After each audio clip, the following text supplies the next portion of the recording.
Okay. Okay, there we go. Gotta readjust this chair now. Okay. Yeah, the Nate's MMA corner chair. Yeah, anyways. Welcome to a new episode of Nate's MMA Corner. I'm Nate, and if you watch my show, you're in my corner. Today's episode is a post-fight show for UFC on Fox 11. Werdum versus Browne.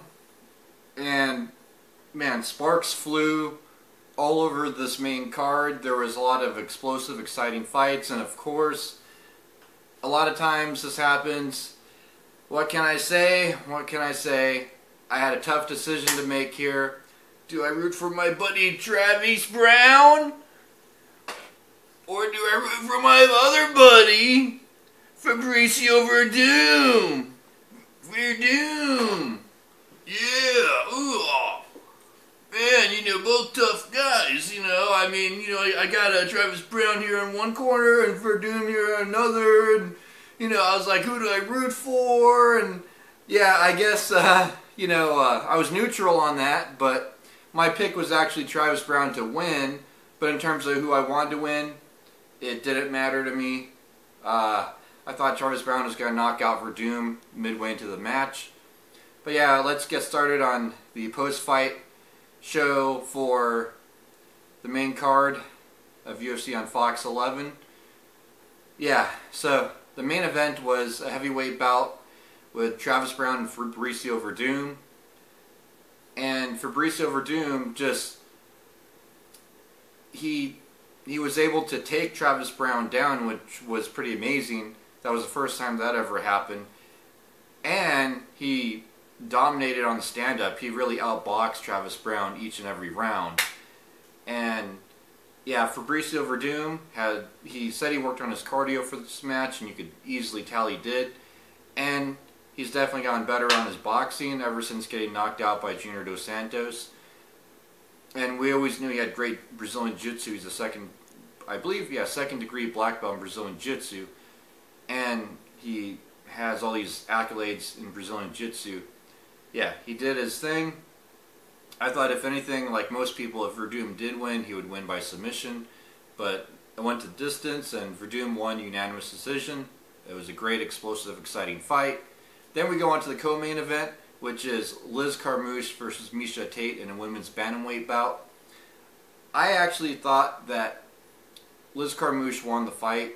I felt like Liz Carmouche won the first two rounds, Miesha Tate won the third.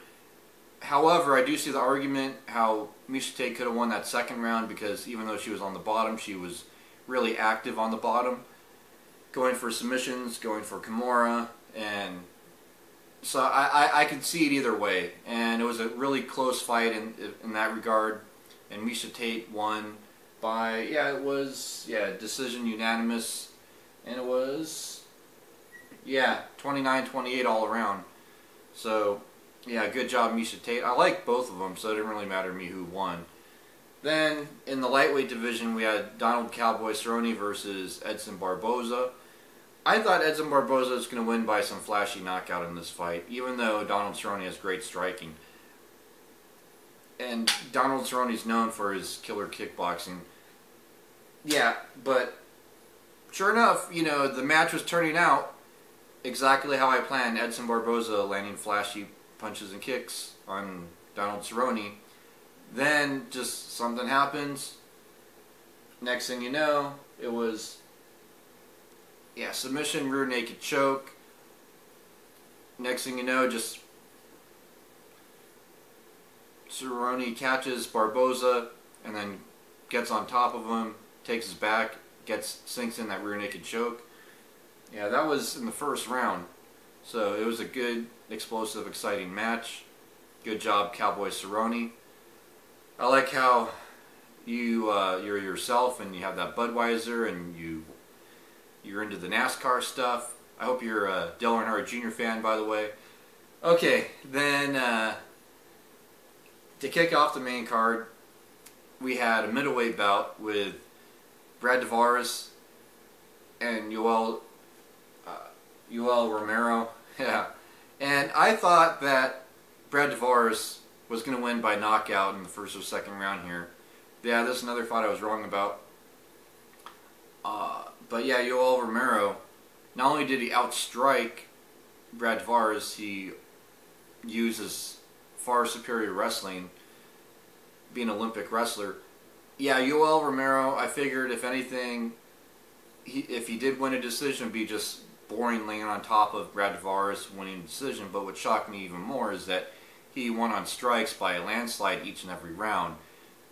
So Yoel Romero really is the real deal. His boxing's on par with top middleweights in the UFC, and his wrestling, as we all know, is really good. Yeah, and it just really shocked everyone, and I think give Yoel Romero a top 10 guy now, and let's go from there. And that wraps up the main card post-fight show. Stay tuned for my next episode, which will be about UFC 172, John Jones versus Glover Teixeira for the UFC Light Heavyweight Championship. And until then, see ya!